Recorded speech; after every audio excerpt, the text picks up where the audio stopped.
This painting, The Old Port at Menton, was the first time I ever laid eyes on any work of Anne Redpath's. It was in a gallery, and I kept seeing this, what seemed to me increasingly monumental work on one wall, and my eye kept being drawn to it, and then back again, and then back again. I couldn't really take my eyes off it. When I started to look at it, it made me, it sort of excited me, if you could put it that way, in various ways. One was just the fact of the sort of the look of the picture itself, the solidity of the picture.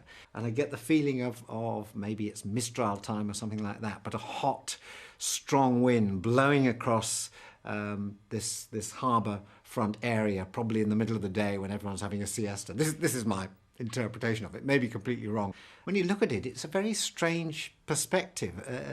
It's like she's sort of painted it from above, and I imagine Anne Redpath in a balloon somewhere out at sea, looking down on the buildings there. Otherwise, how could she paint it in that way? I know that she was born in Galashiels, the daughter of a Scottish tweed designer, and died in Edinburgh in 1965. She was as well known for her vivid still lifes as she was for landscapes. With my awful magpie tendency to collect things, I have collected so many objects, round me, that are ready to be painted, as it were.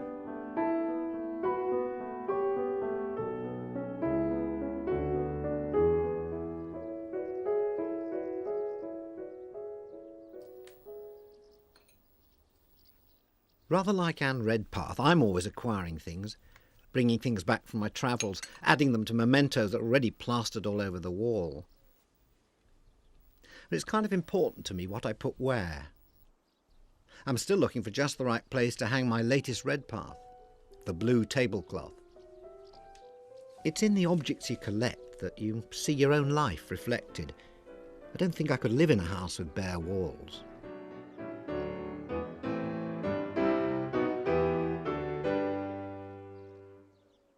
You see, I travelled abroad quite a lot.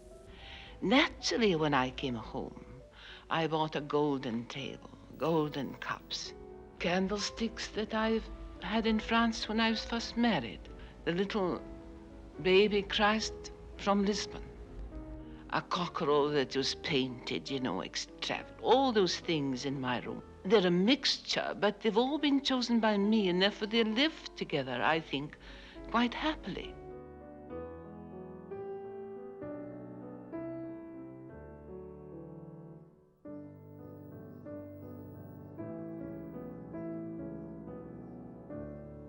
I've a strong feeling of connection with Anne Redpath, but I know so little about her. I want to find out more about the paintings I have and the woman who painted them. Good afternoon, sir. Afternoon. I've come to see Bill Smith. Bill Smith. Michael Palin. Michael Palin, yes. Yeah. You should, sir. Should be expecting. I'll give him a call.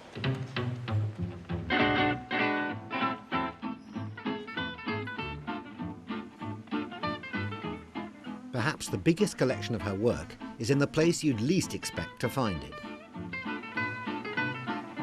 This is an extraordinary collection. How did it come to be here, in a bank in the City of London? Well, simply, in 1968, we went into a new building, a lot of bare walls. What do we do?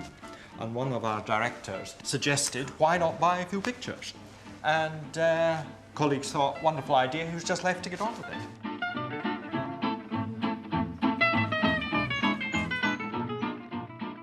I bought one of Anne Redpath's paintings sort of really in isolation. Now have another one. But can you tell me what her reputation is as an artist currently? Well, certainly she was one of the most respected and successful artists of her generation. In fact, I think she'll go down as one of the finest British women artists of the century. I think she's still underrated, say, outside Scotland.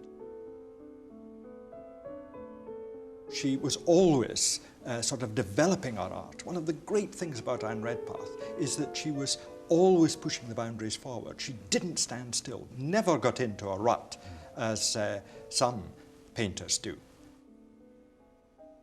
What I'm most interested in is the painting she did in France, and particularly, if possible, in Menton, which of course is the first one I got of hers. Yes. Well, of course, this is Window in Menton, painted in 1949. It's very different from the one I've got, which is a cluster of houses.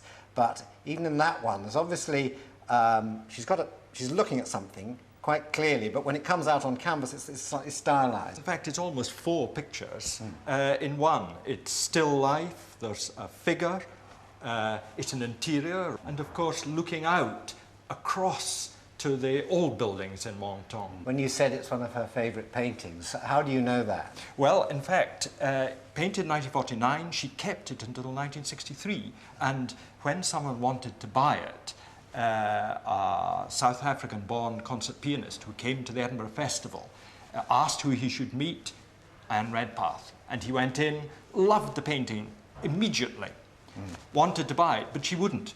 And it was only a couple of weeks later that she relented and was prepared to part with it. Quite a struggle to part with it, I think. Lovely picture. The awful truth is becoming clear. To find out more about Anne Redpath, I might be forced to go to the south of France.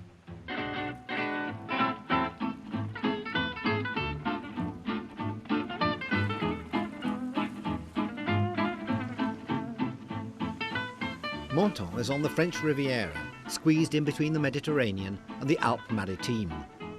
The inspiration Anne Redpath found here resulted not just in her favourite painting, but also in the painting that first caught my eye. Armed with a photo, I go to see if the old Port Menton still exists.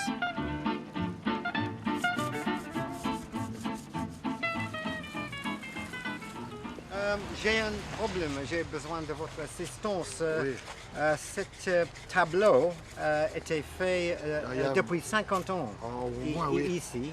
Oui. Mais les bateaux, je ne peux pas voir. Il n'y en a plus comme ça. Oui, il n'y en a plus. Ça n'existe plus. Il y avait ici, et là il y avait le sable, il y a les palmiers. Pardon. Le Menton? Oui. Là? The Menton. Is that painted from down there? I think maybe. Do you think Because it's you over have there? got. I think I'll go down to the corner. yeah, or to the roundabout there. Yes, And have which a is look. new. The roundabout is new. Yes. Yeah. Okay. Merci. Vous connaissez? Ah. Le coin ici, c'est le coin. Il y avait l'eau. L'eau. Ici il y avait de Ici. l'eau. No, avant. the water came to here. Quand il y avait mauvais temps, les bateaux, In the bad weather, on les ramène là. Ah, they put them up there. We're just about on the corner here, on the corner of the picture. She would have perhaps been in the prison. She could have painted this from on top of that building over there, which he said was a prison, and was sort of connected by, because it was a prison, you couldn't really get to it because there's water in between. But she could have been up on those walls looking down, which would account for the fact that you've got this sort of high angle looking at it. Sort of looks right because you've got the street going up there. That is obviously a road now. And I think it's about, might be somewhere like that. Now the old guy who I was talking to said the paints had been changed. Mountains. It's not bad, they're misty, the Alpes Maritimes. You can't see them very clearly, but that just about figures. Yeah. So I think that's about it. And these little trees that are so distinctive have obviously been replaced by palms now. But what I really, a riddle that always interested me was this feeling of the wind on your face as you're there. You know, there's a storm going and the wind blowing their clouds. Figures with what the guy said about moving the boats up. And that's a real riddle solved, that is. It's a pity about all these trees getting in the way, but I think that's pretty much it.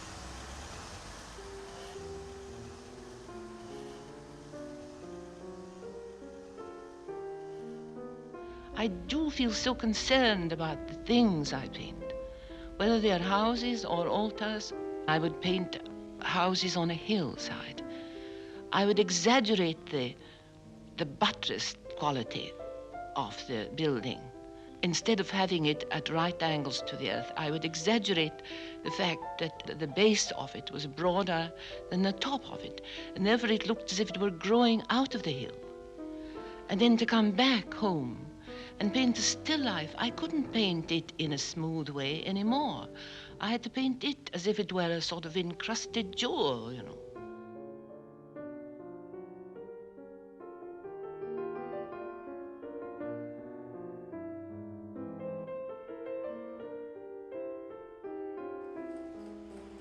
I love her work, and I like the way she looks at the world. There are things in her paintings which obviously remind her of a very intense feeling she had while she was in another place. 250 peut-être, mais... She was by all accounts a great traveller. She went to France, Spain, Portugal, Venice, the Canary Islands. She was still travelling in the last year of her life. Aldo Adoni, a family friend, remembers her coming to Menton. C'était une femme, pour peu que je l'ai connue, enfin c'était une femme merveilleuse. Elle avait toujours le sourire. Hein. Et alors elle pensait toujours, elle regardait toujours à droite, à gauche. Elle voyait des tableaux partout, vous voyez. Elle aimait Menton, en plus c'est le métier pour mes beaux-parents. Elle en profitait pour venir à Menton, pour rester quelques jours là. Il y avait son mari, Monsieur Mickey, mon beau-père qui transformait le château Saint-Ger à l'intérieur, oui. Et Monsieur Mickey, c'était l'architecte de Saint-Ger. Alors c'est comme ça qu'ils se sont connus et qu'ils ont été devenus des amis, vous voyez. Ben, la fenêtre, c'est celle-ci. Elle se mettait là, vous voyez. Elle se mettait à la fenêtre avec la petite chaise qu'elle a fait couper les jambes, là, les pieds, pardon. Et elle se mettait là, elle faisait le tableau là. Mais comme que moi j'ai travaillé, j'étais pas là dans la journée, vous voyez. Alors c'est ma femme qui me disait, faisait ici, faisait là. Je l'ai vu quelques fois qu'elle travaillait, qu'elle se mettait là, mais je ne l'ai jamais vu faire vraiment un tableau complet, moi. She never completed a painting on the spot. She would make notes and sketches and finish it later in her studio. So the picture is her memory of what it felt like to sit in this window and remember that time in the 20s and 30s when she was Mrs. Mickey, the architect's wife, who lived with her family in a millionaire's paradise.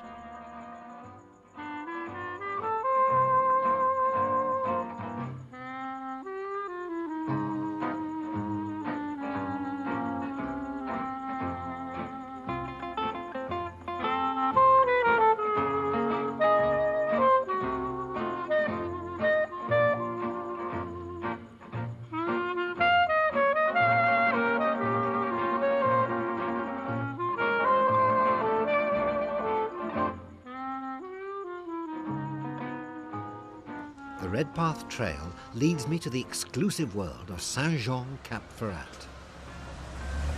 Hello.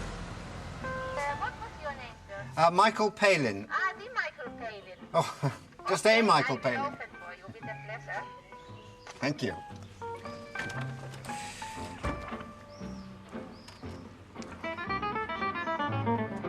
I find that not only does the Redpath residence from 1929 to 1934 exist, but it still remains a temple of unrestrained wealth.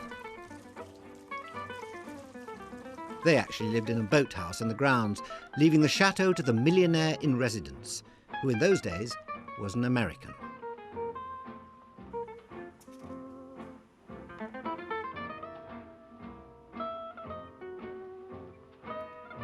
Alterations, improvements and additions to the house could be made on a whim, which her husband, James Mickey, was there to satisfy. Meanwhile, their family was growing. Their 3 children were all boys. The youngest, David, remembers the impact of these extraordinary surroundings. The south of France in the 20s and 30s was really quite an exotic place. There were American millionaires and tourists and Russian countesses, white Russian countesses. It was a very interesting time for my parents. When I go back to the south of France, it tweaks a nerve of nostalgia, if you like, because sense of sun and colour, but also perfumes, you know, pine trees and lavender. I think that's the sort of thing that remains with me.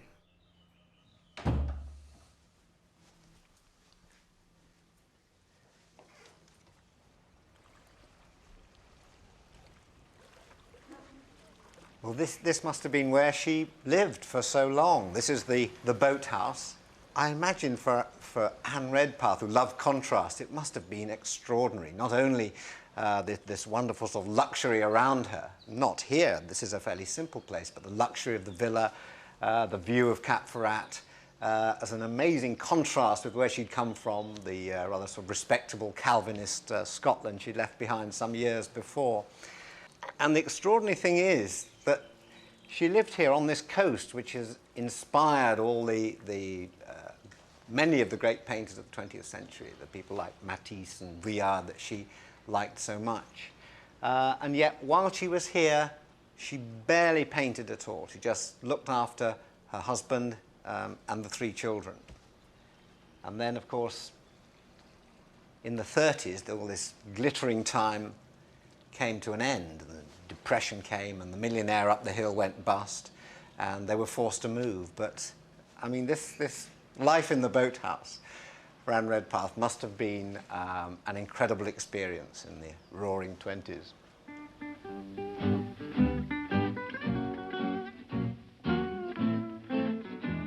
My mother never thought she had lost something by not having a dynamic career painting during all these years that she was living in France and bringing up her family.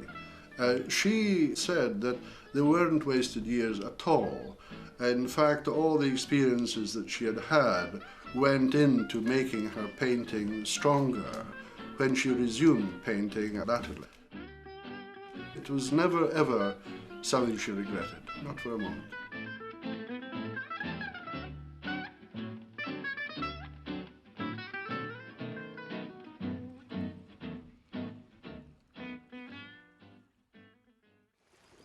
Anne and her husband left France in 1934. But they did leave something behind.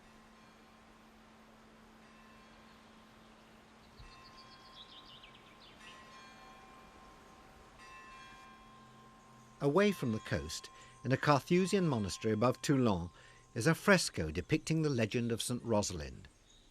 It's the product of an uneasy collaboration between Anne and her husband. Father Bruno told me the story. Sainte Roselyne est une jeune fille très pieuse, très généreuse, et elle donnait souvent du pain aux pauvres, vous voyez, tous les pauvres. Et son père lui avait défendu de donner du pain. Hein. Un jour, alors, il la voit qui donnait du pain aux pauvres, il vient pour la gronder, et à la place du pain, on trouve des roses. Alors son père, par vénération, voyez-vous, s'agenouille devant elle et baise la main de sa fille.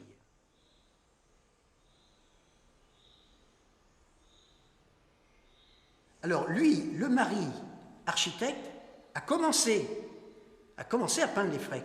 Et puis ensuite, il a abandonné. Et puis, on m'a dit, il avait... Pourquoi? On ne sait pas. Ah, ça, je ne peux pas dire. Hein. Alors, moi, je vous le raconte comme les anciens me l'ont raconté. Quoi. Alors, après, sa femme est venue avec ses enfants. Sa femme, Anne Redpath. Oui, Mickey, pour demander aide. Ah, aide, oh, oui. Alors, le supérieur, le prieur, lui a dit, mais finissez. Finissez ce qu'a fait, ce qu'a commencé votre mari. Finissez et on vous aidera. Alors, pendant qu'elle faisait ça, elle a habité à l'hôtellerie extérieure, parce que comme nous sommes cloîtrés, alors nos mères, nos sœurs ne rentrent pas dans l'intérieur. Combien de jours?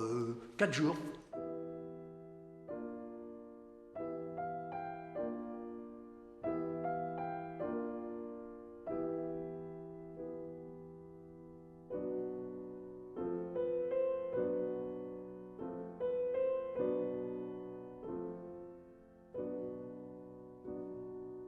J'aime beaucoup parce que je fais un peu de peinture.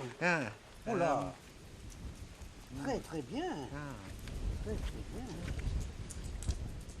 Et alors, celui de la Chartreuse, il n'y est pas dessus? Non. Faut le mettre. Je ne sais pas. Oh, hôtel, là, chapelle. Oui, oui. Saint-Jean de Tréboul. Tréboul, yeah. Mais pas de Chartreuse.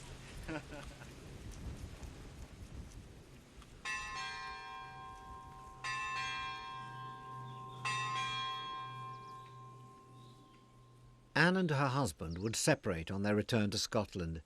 She divided her time between her children and a renewed appetite for painting. It was in Edinburgh that Anne Redpath really came into her own in the later part of her life. She stopped being just Mrs. Mickey. She was Anne Redpath, doyenne of a cultural circle here in Edinburgh, accomplished, respected artist. This is where the end of my search begins.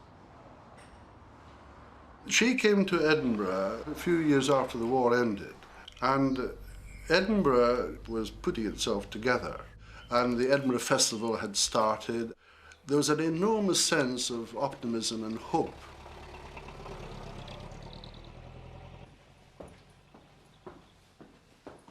David lives in Edinburgh with his wife Eileen. He's inherited his mother's love of colour. He understands her painting techniques. From him I hope to find clues as to how it was that in the autumn of her life, Anne Redpath was bold, experimental and prolific, all the characteristics of a much younger artist.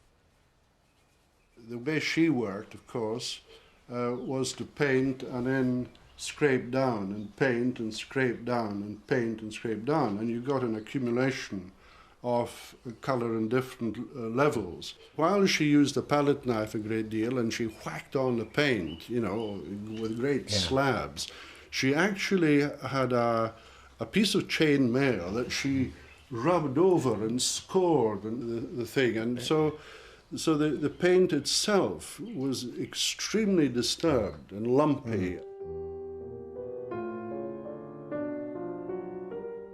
I think that I've always been interested, for instance, in the textural quality of paint and painting. And while in a way they're more abstract, you see, than they were before, yet they're still quite real. And I don't think they ever will be completely lost in abstraction.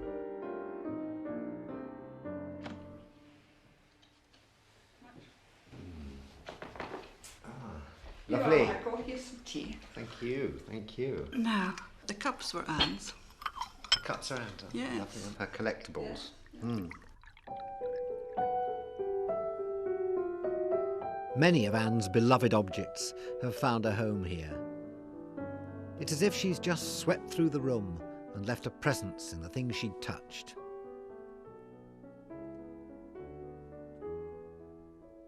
Eileen Mickey was her favourite model. I'm sitting in front of a window at Moncton, the back of my head. Oh, right. Yes, She rang me up one day and said, I need somebody with a plain face. And I thought, oh, thanks very much. So I knew what she meant. Yeah. So I went out and I sat, and in fact she'd done the drawing at Moncton outside the window, but she wanted a figure sitting in front of it, so I sat for that. Oh, you sat in a number of pictures for her, yes, didn't you? There's a lovely picture of you in the chair. And you're always reading. Was this something she asked you to do? No, it was my stipulation. I was too boring just sitting doing nothing. So she reckoned I was a lucky sitter for her because I sold well. Oh, there's Moncton. Oh, good heavens.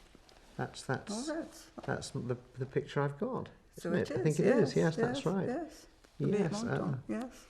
It's lovely to see the artist right next to. I'm sorry, I'm being very sort of self-interested here, but there, no, there it is. It's yes, nice to see. Yes, that's where we went and tried to right. find out where that was from. And that means so much more to me now. Good. Oh dear, that's after her illness, is it? Yes, I think this is after her second heart attack. First one took place in London at one of our openings at Reed Lefebvre in London. And I went with her in the ambulance to Guy's, and stayed on in London for a bit because, she was really extraordinarily brave. That's another aspect of her. She was extraordinarily brave about her illnesses, and it was a tremendous, handicap in the last number of years of her life. Did she keep painting right up to the end of her life? Yeah, she did. And at one time, after one of her coronaries, she had a frozen shoulder, which is apparently quite a common thing, and she couldn't use her right arm at all, so she painted for a while with using her left hand.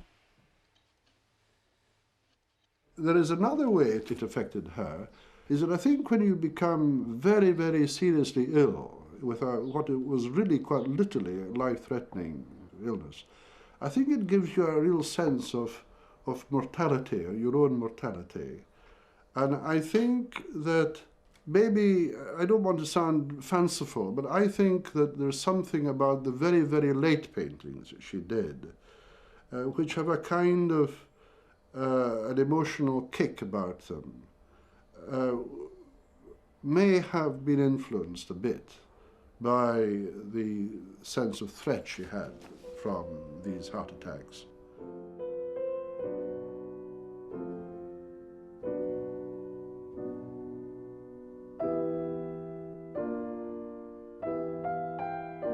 Well, I think an artist's life is really, by the very nature of the temperament of an artist, I think it is a life of contrasts. You would find in the same church, for instance, which interested me, an altar which was gold and silver and purple, almost vulgar in its extravagance, but very paintable. But not far away from it, you would get again a whitewashed wall with a bit of wrought iron and a little black figure. And I found both those things so eminently paintable.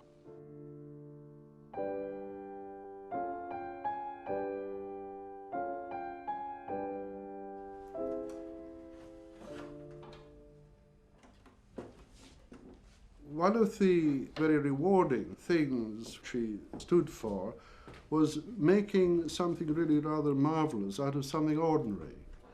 She could look at a white cup and saucer on a white tablecloth and think it was really magical. I've found a place to hang the blue tablecloth. I don't know why I agonised over it. I should, in the spirit of the painting itself, have just put it up alongside all the other things I live with. What I've discovered about Anne Redpath's work is that it's not above life, it's part of it.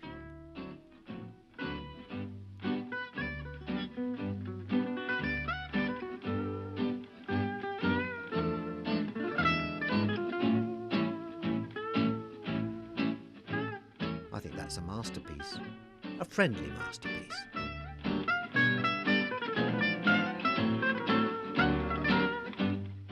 Join Michael Palin on his travels around the world in 80 days, while adventure awaits in Himalaya. Watch on BBC iPlayer.